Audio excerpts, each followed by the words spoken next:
Hello, and welcome to Around the Political World with John Rothman. I am your host, John Rothman. If you're a fan of the show, make sure to hit the follow button on the top right of Apple Podcasts, Spotify, or wherever you are listening at this very moment. When you hit follow, leave a review or share an episode with a friend. It helps other people discover the show, keeps us going, and as I like to remind you each and every day, it expands our base. Christopher Wray has resigned as director of the FBI, effective at the end of the Biden administration. In short, knowing that Donald Trump was about to fire him, Christopher Wray decided he would resign.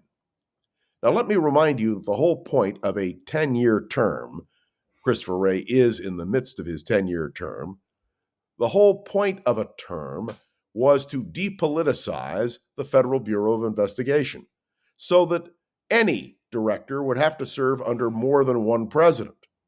And let me point out that Christopher Wray was appointed by Donald Trump. This is a fascinating moment because essentially what is happening is the FBI will now be politicized. Why do I say that? Because the new director of the Federal Bureau of Investigation is Kash Patel. He is the man who has been appointed, or will be appointed, by President Trump to be the new director of the FBI. Now let's point something out.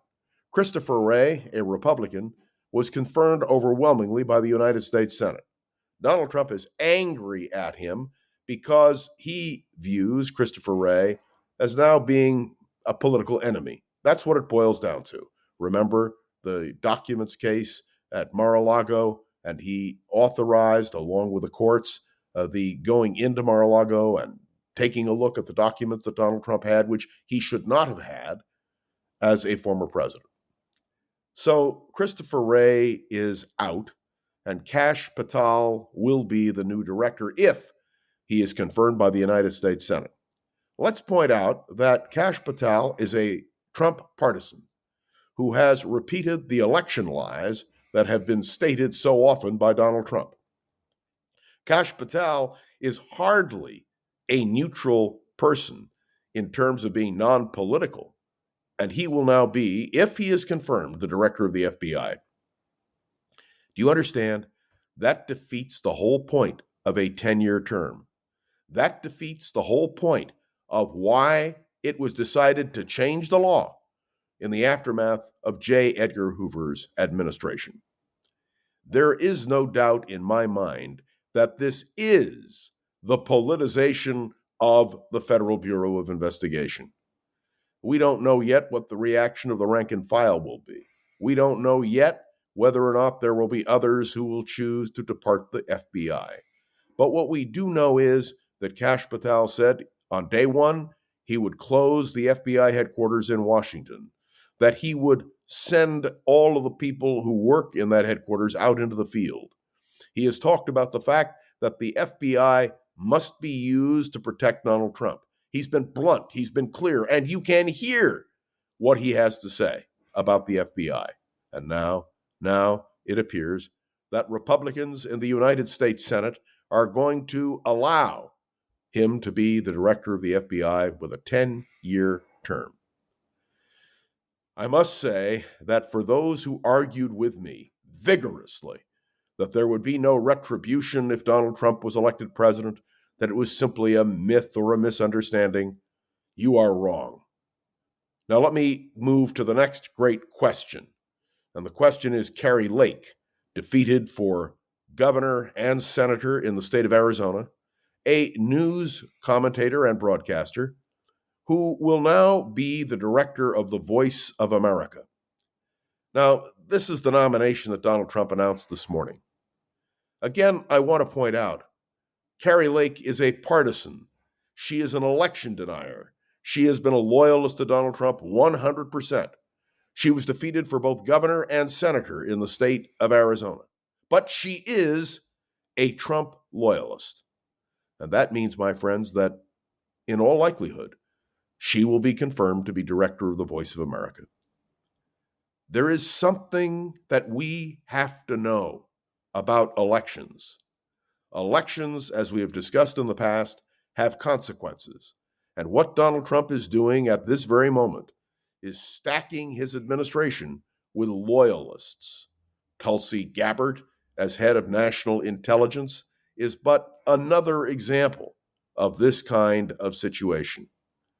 Now, let me be clear. Presidents have a right to nominate people that they want, and there is no doubt that loyalty to a president is critical. But it is equally clear that these jobs were not intended to be political jobs. They were intended to be neutral. They were intended to be positive. They were intended to be leaders in making sure that the world saw us as the great democracy that we are. Donald Trump was named Time Magazine Man of the Year. That's deserved. He is the Man of the Year, or should we now say, to be politically correct, Person of the Year. He opened the stock exchange this morning by pushing the button and the bell rang. Well, we now know that when Donald Trump takes office on January 20th, another bell will sound. And that is the bell that symbolizes all of what we believe and want in America. For whom does the bell toll? It may be for the very essence of democracy as we know it in America. Now, I don't want to be overly dramatic. I really don't.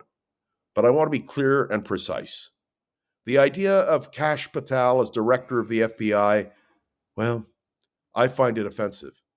The idea that Kari Lake would be the voice of America directing that agency, I find, well, again, very disturbing. The fact that Tulsi Gabbard might be the director of national intelligence, I find that absolutely incomprehensible. And so I want to be crystal clear. These are the nominees. These are the partisan positions that Donald Trump intends to fill in jobs that should be nonpartisan. This is something we need to think about and reflect upon. But it's not just we who have to do it. Republicans in the United States Senate must do exactly the same thing. What kind of government will we have? Who will be in that government? And what will the direction of American democracy be under Donald Trump?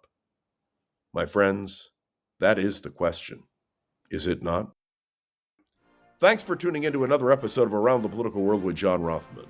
Make sure to follow along and let me know your thoughts on the show by leaving a review on Apple Podcasts and sharing an episode with a friend or colleague so we can continue to grow and expand.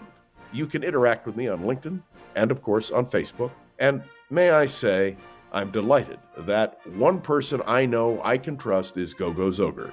She is the producer of this program. Gogo, you have my full confidence. I am John Rothman. I will see you tomorrow. Another episode of Around the Political World with John Rothman.